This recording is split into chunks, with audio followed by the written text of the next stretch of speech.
Thank you for joining us. This is Paws for Thought, the podcast of the National School Dog Alliance. I'm Helen Lewis from Swansea University, and I'm delighted today to be joined by Ros Rhymes, all the way from Australia. And Ros, it looks as if you have a co-host with us today. Yes, this is my darling Rafa. So he's a 6-year-old Labradoodle. So he's a therapy dog and a well-being dog. He's a zestful well-being dog. See his Z for zestful on his superhero jacket. Oh, he's lovely. Well, I hope he's going to enjoy being with us. And Ros, do you want to tell our listeners a little bit about yourself and your background as well? Sure. Well, I'll just put Rafa down. I feel very grateful. I came to this field over 12 years ago. It all started when I was working with my first dog, a chocolate Labradoodle called Flash, in hospitals. We started in rehabilitation, so acquired brain injury, amputations, and then we were promoted to the mental health ward. And it was interesting because this is at the Royal Melbourne Hospital. When we would go in and I would stop for my organic coffee, as you do on the way in or out, it would be the nurses, the paramedics, the surgeons who would stop me and say, "Can I pat your dog?" At the time, I was doing a master's in applied positive psychology or wellbeing science at the University of Melbourne. And I thought, this is interesting. They don't need therapy per se. They need a wellbeing boost. And I was doing my final capstone project. And I thought, I think I'm going to flip this dog into a wellbeing dog. So that's all the therapy training with the addition of wellbeing science. So infused or with the wellbeing science embedded within it. And I particularly focused on savouring. Interestingly, I came from the wine industry, so I learned how to savour. Imagine a flute of champagne. And I don't talk to minors about alcohol, just so you know, Helen. But can you imagine, I was lucky enough to work for Moët Chandon in France and Domaine Chandon in California and Australia. So when we look at a flute of champagne, we look at the appearance, the aroma, the flavour, the length, the ballet of the bubbles as it rises in the glass. Well, dogs are a little bit the same. We can dial up all our senses. The only thing is we don't taste dogs. That's why we have chocolate and ice cream, isn't it? That sounds brilliant. And I think lots of listeners, Ros, would be really interesting in this idea of the well-being benefits of having the dog coming into school, but also that sense of, it sounds a little bit as if you're talking about slowing down a little bit and maybe being more aware of the whole dog. I'm not sure that I'm explaining that. I think you could explain that better.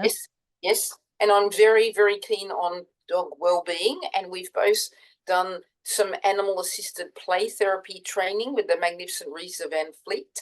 And it's all about the dog's well-being and the dog being able to consent to participating or not. Interestingly, I'm based in Melbourne, Victoria, and I've just flown to Western Australia last week. Interesting, a school principal who did the same course as me at Melbourne University invited me to come over because his school, prep to year 12, so the end of high school, is considering exploring the notion of a wellbeing dog. So I was able to speak with the leadership team, present to all the high school, all the junior school, have incidental conversations with the property manager, head of wellbeing, counselling, and just to kind of talk about and show some beautiful slides on what it might look like. So underpinned by things like Martin Seligman's PERMA model. So P for positive emotion, E for engagement, R for relationships, M for meaning, A for achievement, and we added an H was added later. So that's both physical and mental health. And interestingly, I make the distinction between mindfulness, as you alluded to earlier. So dialing up all our senses, being more present, noticing what's going on. So according to John Kabat-Zinn, mindfulness is being more aware in the present moment, non-judgmentally of the positive and the negative. Well, interestingly, savouring, and I've become a bit of a geek, Helen, in recent years. So this is Bryant and Veroff's original work from 2006, Savouring. Savouring asks us to be more aware and to deliberately focus on what brings us positive emotion. And interestingly, it's temporal. So I'm enjoying speaking with you right now. I enjoyed the Melbourne coffee I had this morning because we're very good at coffee in Melbourne. And I'm looking forward to dare I say, going to bed tonight because I like my sleep. And so savouring is very powerful. I also have done quite a bit of work in the trauma-informed space. And I also know that students and young people and everyone, if you've experienced any kind of trauma, small t, capital T, if you're more aware of the trauma without having adequate supports around you, that's not always a good thing. Whereas savouring, in my experience, seems to be more accessible and takes people to their positive emotions. I think that's really interesting, Ross. So we're focusing on the positives and that kind of in the moment joy that you're feeling. How do you think the dog is helping with that and benefiting young learners when they're with the dog then? Beautiful, beautiful. So what we do is, and we use some of Lily Chin's magnificent drawings and illustrations. She's got a lovely book on dog language, and I can send you some links. What we're asking people to do, and I love this, is to be more intentional about their interactions with dogs in their lives. They may not own the dog may belong to family and friends. Interesting, at this school, I would say there was like an 80% dog ownership or guardianship rate, which absolutely thrilled me. So I'm asking people to dial up their senses, to be more present, and being around a dog helps us to slow down, helps us to notice the dog sleeping. And I've stayed very close to the University of Melbourne, and the Melbourne Graduate School of Education, and within that is the Centre for Wellbeing Science. And they've actually put out a wellbeing capability model, 5 elements, but 2 of the key elements are intentionality and context.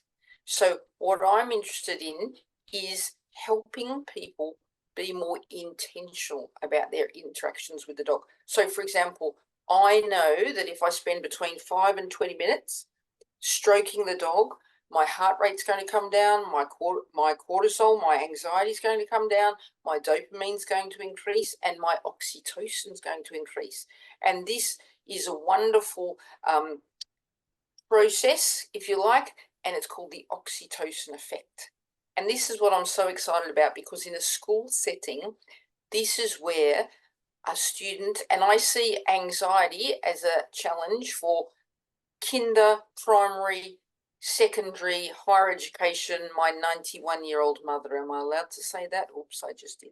Okay, so if we can be less anxious, we can calm our beautiful brains and our bodies, and we can actually think, and we can learn. And this is where the learning sticks.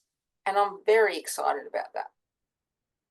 And that sounds amazing, but I'm just taking you back to what you were saying about your trip to Western Australia. This doesn't just happen by chance. This sounds as if it's a process that needs a lot of planning, preparation. What sort of things would you be recommending then for the schools who are interested in setting up a dog intervention or a dog education program? Sure. Well, I'd encourage them to do their research, to be curious and open-minded. I'd encourage them to get experts in to talk through what it is in their customized setting, because it's not a one-size-fits-all. I think it's both nature and nurture. The school, if they go down the track, they probably wouldn't get a puppy, an 8-week-old puppy, until May next year. So it's a long lead time. And then pardon the pun, and the puppy needs a lot of training. And a lot of people are well-intentioned and well-meaning, but they think, oh, I've got a dog at home, it's nice and calm, I'll bring it to school. And I'm like, please don't, because schools are noisy places, as you know, and it's not fair to the dog. And we really, really need the whole of school to understand what dog body language looks like, because it's very subtle. And some people, and I'm sure you've seen it on the internet, you see, oh, the dog's smiling and the dog's actually not smiling. And, you know, the dog's having a great time in its hot and heavy and tight costume. And it's like, please get me out of this. And even little things like going for a bandana rather than a big jacket, because then you've got more fur for the person to touch, which can work quite well. So there are a lot of things to consider. What I loved was there was a very keen primary teacher, and she said, I have a lizard at home and I get the students to do assessments. And one of them is, how's this so exciting, is a persuasive writing piece for the school principal. as to why the lizard should come into the classroom. And I'm like, genius, genius. This is on the way. This is the same principles, similar, different criteria, but similar principles for why the dog should visit the classroom. And I was really excited. And I said, you know, you could be an advocate. You could be a massive ally because we need people like you who get it. And she said, do you know, one year they didn't put the effort in. The lizard didn't come into the classroom. And so interesting. And it was so beautiful. I would sit on the floor in a little sort of horseshoe semicircle with the grade ones. And I had my University of Melbourne bear, you can probably see at the back with its little emerald green. I had it sitting there and I said, because can you imagine if 700 kids every day came in and went, ah, to the dog wouldn't really like that. And a teacher's aide said, that could happen. And that's why we need a lot of preparation. And I've really flipped it. I'm proposing a wellbeing dog because they've got a wonderful counselling wellbeing centre. The wellbeing dog goes for, how's this? This is a little bit of a big idea. We could have the STEAM wellbeing dog team. We could have the high ability, high achieving students who come to the school for the wellbeing dog team. I'm thinking citizen science. I'm thinking Brian Hare's work and Vanessa Woods from Duke University. They just put out a book called Puppy Kindergarten. Not sure whether you've seen it, but just really flipping it, because this was my message. And I'm so grateful because our son has got a PhD and he's a very good basketballer. So I tell them stories about that because the dog clearly isn't shooting his 3-pointers, clearly isn't, analysing his data. The dog clearly wasn't writing my 2,000 or 5,000 word essays, but they helped me to relax so I could function at a high level. And I love the notion of dogs as psychological assets. That was the PhD dissertation of Dr. Jordan Shan in Queensland, a psychologist. And it really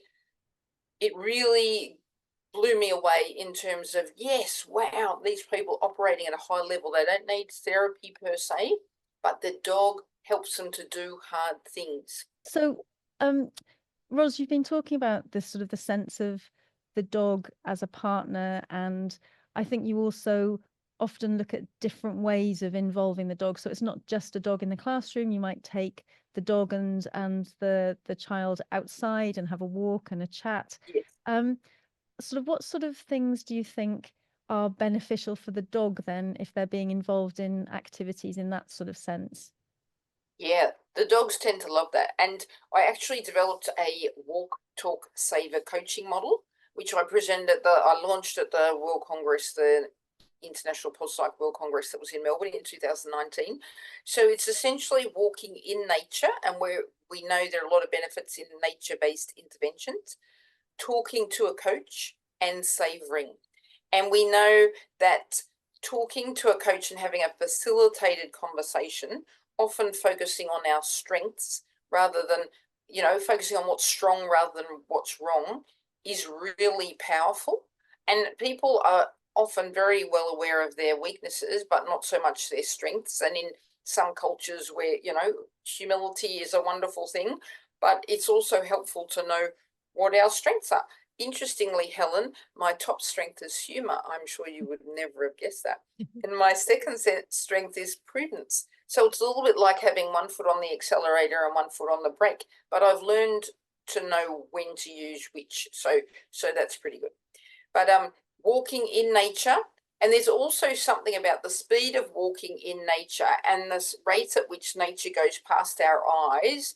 I'm not sure the science behind it, but I think it's a thing and it's quite therapeutic. But we also are well aware of the stigma around therapy and therapy dogs, sadly, in your country and mine and throughout the world. This is where coaching, can you imagine being seen on the school oval with the coach, having a coaching conversation? Now, on a continuum, the student might be below 0, 1 or 2, perhaps languishing, but they can also benefit enormously by having a coaching conversation and move the dial, a couple of points. And so if there was a greater uptake of coaching conversations and dare I say help-seeking behaviour, that can be a good thing. And I'm sure the staff, who are going to be very well trained, they would be able to recognise whether the student really did need counselling or to see a psychologist, and then could refer them rapidly on to those resources within the school or outside of the school. I mean, that sounds really sensible. And also I can see how for the dog, the benefits of being able to do their natural behaviors and to be relaxed and in a very enjoyable context might be very different to how they might behave in a classroom context as well. Have you seen those sorts of things when you take your own dogs into schools?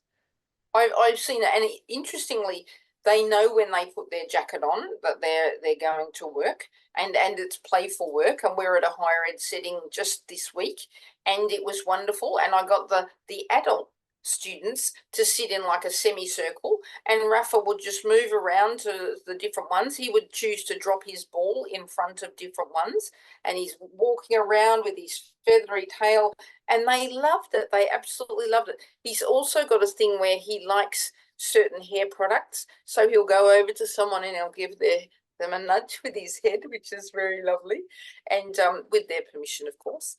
But they think it's hilarious, and I'm narrating, if you like. I do slow down, you'll be pleased to know, and I'm calm. And I say, oh, notice his feathery tail. I wonder what he's doing with his ears. And we might get him to do a food refusal, the food on his paws, and ask for a volunteer who says, okay. And it's really interesting to watch his nose work hard and his eyes work hard, because he knows that he has to wait. And sometimes he fails. And that's a teachable moment. What do I say? What if at first we don't succeed? What do we do, Helen? I think we better try again, Ros. Well, to use Carol Dweck's work, we're not there yet. And that's a really good example of where, as he goes on, he can wait less and less time. And so I say that's a good reason to start your homework early, because as we get tired, our self-regulation or our capacity to have self-control wanes a little bit, or can. And so it's good to start early. And like with Rafa, the longer we ask him to wait, the harder it is. Yeah. And I think this sounds really interesting, because I can almost picture how a session would be working. You're almost talking through all of the things that you're noticing in terms of Rafa's behavior, and you're making that really explicit to the children and the young people. How do you think that helps them? Why is that a beneficial approach, do you think? It helps them enormously. Interestingly, we have Professor Lee Waters. Some of you listeners may have heard of her. She started the Centre for Positive Psychology at Melbourne Uni, which is now the Centre for Wellbeing Science. And she created some cards using the VIA character strengths. So I'm working with some primary school students at the moment, and I got them to self-select out of the 24 cards, perhaps kindness, curiosity, love of learning, appreciation of beauty and excellence, leadership. And we talk about those strengths, and we talk about, strengths spotting. I narrate, I notice them using their strengths. With Rafa, their kindness. They might offer to give him some water. They might, pat him gently. They might just be mindful of his needs. And I'm what we call strength spotting, noticing them using their strengths, because hopefully they will be then able to strength spot within themselves and strength spot other students, which is very powerful and could lead to some of Jane Dutton's work in high quality connections, making friends, school belonging, and particularly in transitioning from grades and transitioning from year 6 to year 7 and a secondary school. I think that's linking all to those sort of developing empathy, developing an awareness of others, all of those sorts of things. From you talking about how the dog is behaving, I think that's really fascinating. Yeah, and interestingly, and you may have seen some of this research about young children who grow up with dogs, they develop helps with developing, I think, theory of mind, where you're thinking about the dog's needs, not only your own. You know, the dog needs to be fed, needs some water, needs to go outside, things like that. So, and given that I grew up with dogs one at a time, virtually from birth, and I remember I was on ABC Radio recently because they're talking about holiday memories. I remember on long car trips, they will put the car seats down in the station wagon. And so I would sit in the very back with the dog on a long car trip. No wonder I became a canine-assisted educator. I much grew up with dogs. Yeah, that sounds great. And also, Ros, I mean, you mentioned the needs of the dog. When you're visiting a school and you're working with sort of the children and colleagues there, what sort of practical things do you put in place so that you know the dogs are happy and feeling content in their work? Yes. Well, I think we talked about, it's very much driven by the school, and I'm the canine assisted educator, and we can talk about a lot of things. And I want it to be their agency and they design it.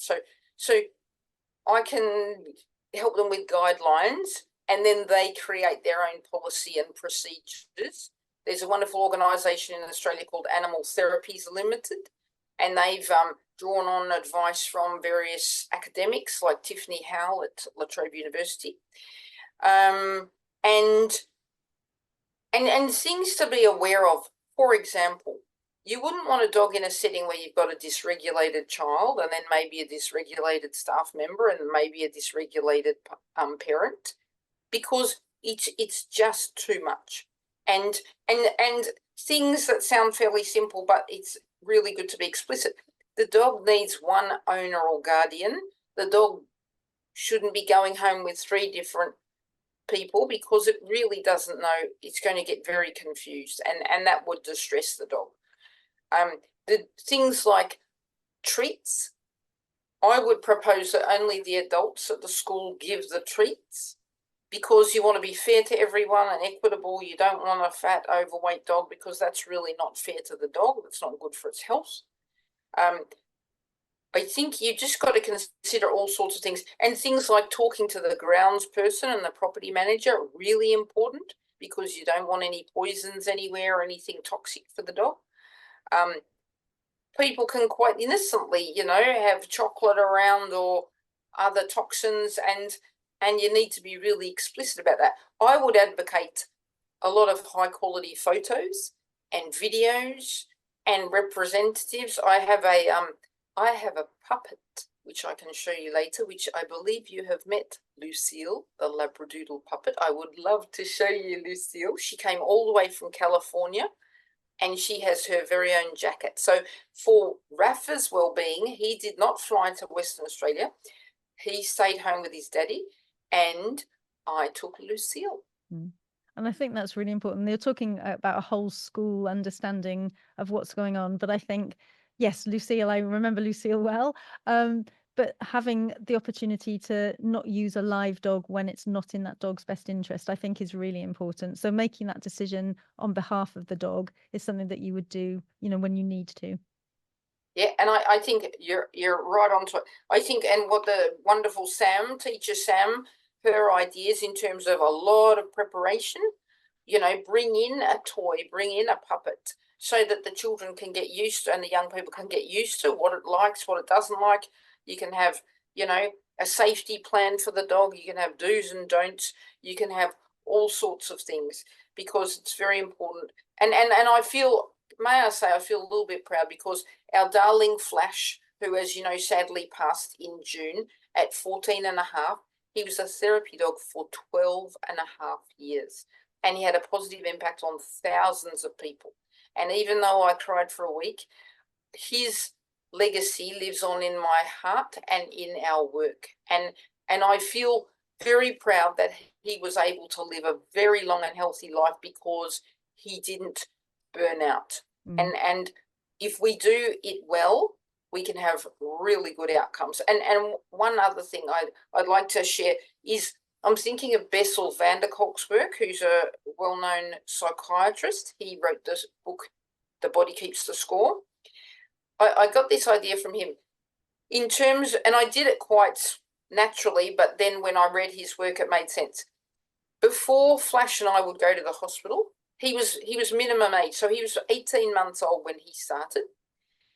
We would go for a walk in the park, run in the off-lead park, home for a bath, a sleep, hospital visit, run in the park, sleep, bounce back. So you're not just giving him a walk after, you're kind of prepping him and priming beforehand. And I think that's really, really important. And also for the handler, for the guardian, for the owner, I think physiologically, particularly if you're going to challenging situations, I think it's really important to look after your own well-being too. Yeah. And the dog helps you do that because the dog's giving you feedback. We joke about the dog outing us because, you know, sometimes the dog will lean in or come and approach us and it's like, yeah, thank you. I just need to take a breath. Yeah. Yeah, I think that's really interesting. And we do hear lots of schools where the teachers say, oh, when the dog is there, it's great for us, for our own well-being. It's not just for the children. So that echoes that really well. I know, you know, as you said, Flash was much loved and had a very long working life, but you made a decision at one point that it was time for him to retire. What sort of told you enough was enough, and how did you explain that to maybe people who are expecting to be able to work with him further? Really good question. Well, I retired him on his 14th birthday, which I was very excited about. He had some nice steak that night for dinner. Helen, it was a bit of a treat. And interestingly, given that I work in a trauma-informed environment, I actually noticed, and it was about an hour away from home, and I noticed he was shaking a little bit when we were driving home, and I actually thought he'd hurt his back, so I took him straight to the vet, and there was nothing wrong with him. But I just thought, you're telling me you're not enjoying this, and that's okay. You've done a really good job, and I think you know it's time to retire. And the really good thing is, and we did this quite purposefully, when Flash was 8, we got Rafa as a puppy, and not knowing, and this is the reality, the life expectancy for a medium Labradoodle is 10, 12 years. So we didn't know that he would live till 14 and a half, and we were very happy that he did. So I was able to, I had already introduced Rafa, and then as Flash retired, Rafa stepped up a little bit more. Yeah, and how did the people who Flash had been working with, did you have to did they sort of accept that, or was it difficult? Because I'm imagining relationships build over time and you get used to kind of having the support of Flash coming in. Were there any difficulties there, or was it just managed because people understood it was the right decision? Well, can I say, Flash was a very handsome boy. He was chocolate Labradoodle and fit. But let me tell you, Rafa, as you saw before, is blonde, is very fit, and he's named after Rafael Nadal. And because he's a younger dog, he doesn't have a Spanish accent, though, Helen, unfortunately. Sorry, can I say that? I guess I just did. But anyway,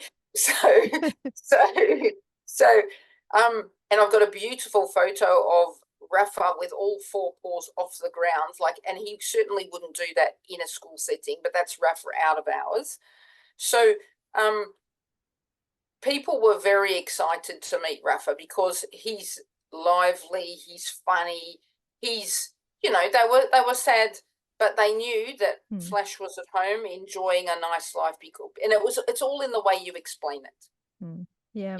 And so, your plan now, Ros, have you got a plan moving forward in terms of more dogs? I have.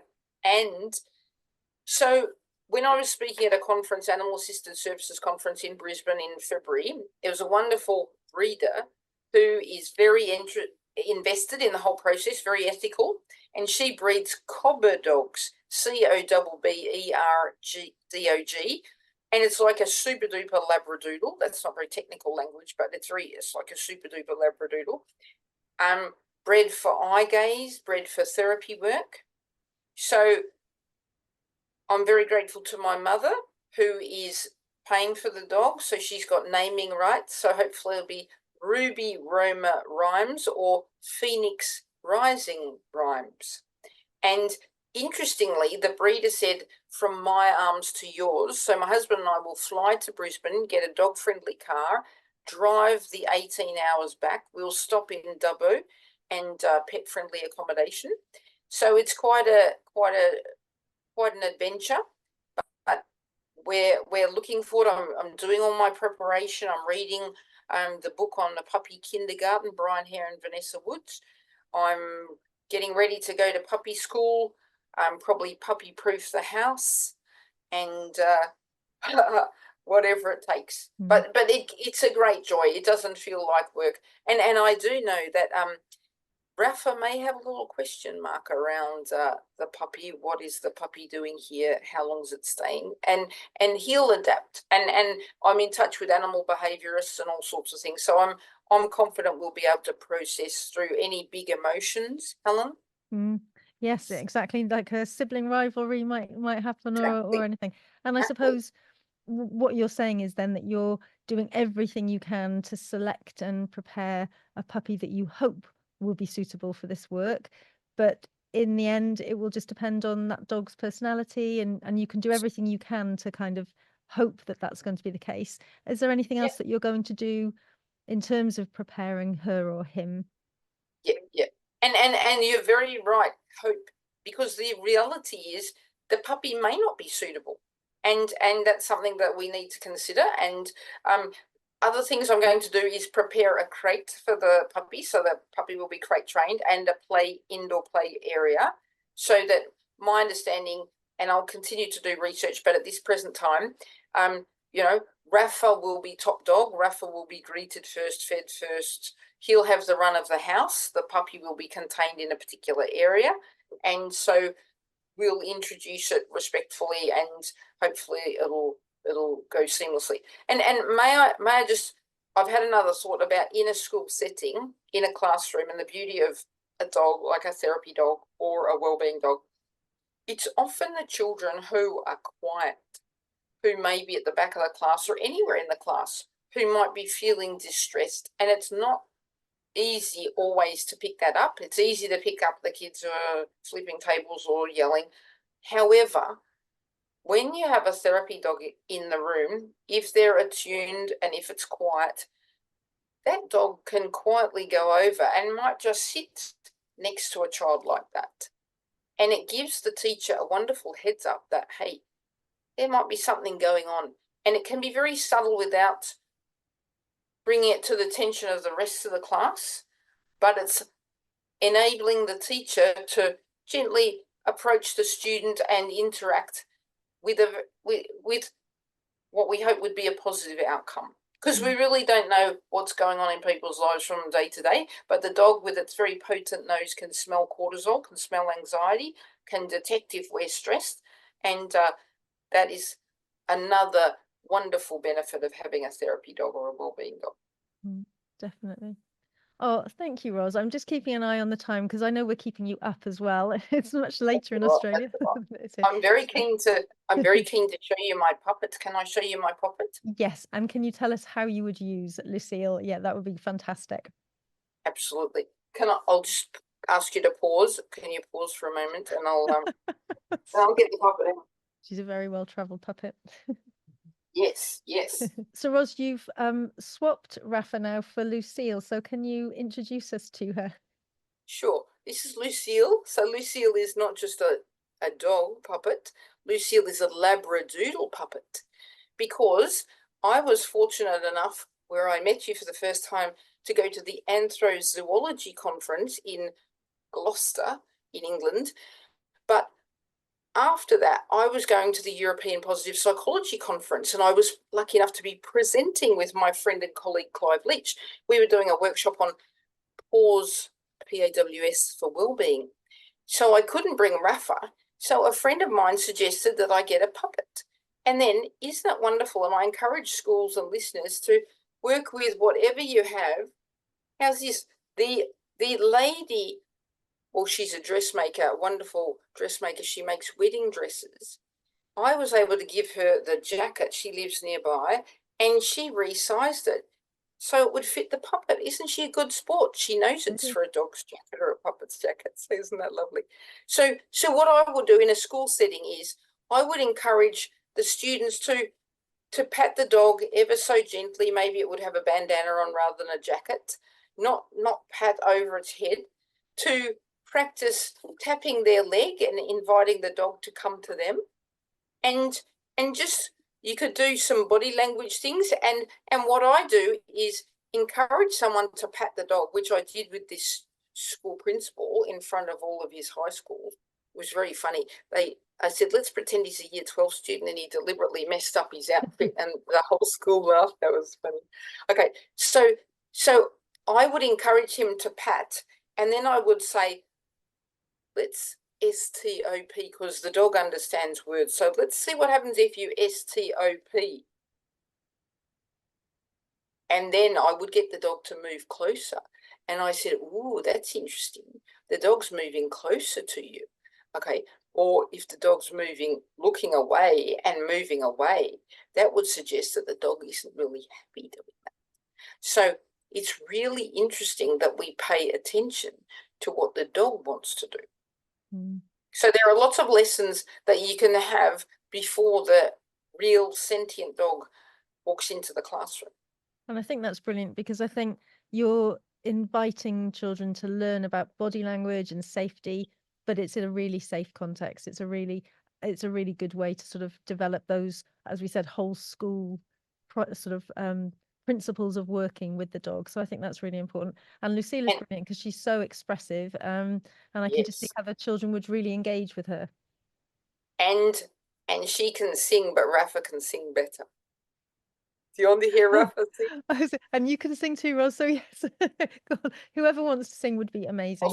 I'll see if I can get him to sing. All right, we might pause for now. Here he is. There he is. We swing him around. Look at Good job. Okay. So how would you, and when would you ask Rafa to do sort of activities like singing or any of his sort of tricks or behaviors? So when would you do that in a visit typically? Yeah, good question. Often, if people don't know me, I will do it. I like to gently, if I may say, blow people's minds. And sometimes you walk in and people might think, oh, it's just a dog. Yes, seen this before, nothing to see here. And it's a great way to elicit a cascade of positive emotions. So people think, wow, I've never seen this before. I want to see this. What's going to happen next? And also, in some school settings where there's not a lot of positive emotion, you know, sadly because of trauma or whatever, it's really important to have positive emotion and to experience those things and to savor the experience and to feel how it feels in the body. So I love doing this because it makes everyone happy, teachers, students, and we need those positive emotions as well as the full range of emotions. Yeah, definitely. So would you like to hear him? I think if he's not too tired, it would be amazing. Yeah, he's not too tired. And I would just like to explain how this came to be. So one morning I was getting ready for work and I was singing, as you do, and he started to sing, and I thought, I'd love to work with that. So what I do is I hold him close to my chest. Good boy, good boy. And he'll look at me and then he'll yawn and then he'll start to sing. So you ready?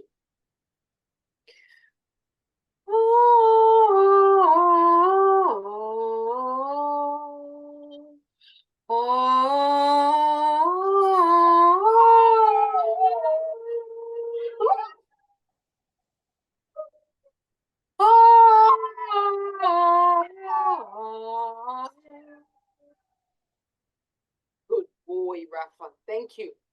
That was beautiful, beautiful. A top 10 hit, I can imagine. Ros, we're looking out for it. But I can just see, I mean, it just shows the relationship. It shows the energy, the positivity that you can have when you bring a dog in. And I think that is a brilliant, I'm going to use the pun now. It's a brilliant note to end our chat on. So thank you, Ros. It's been fantastic to talk to you today. My pleasure. Thank you so much, Helen. It's great pleasure to see you again. Thank you.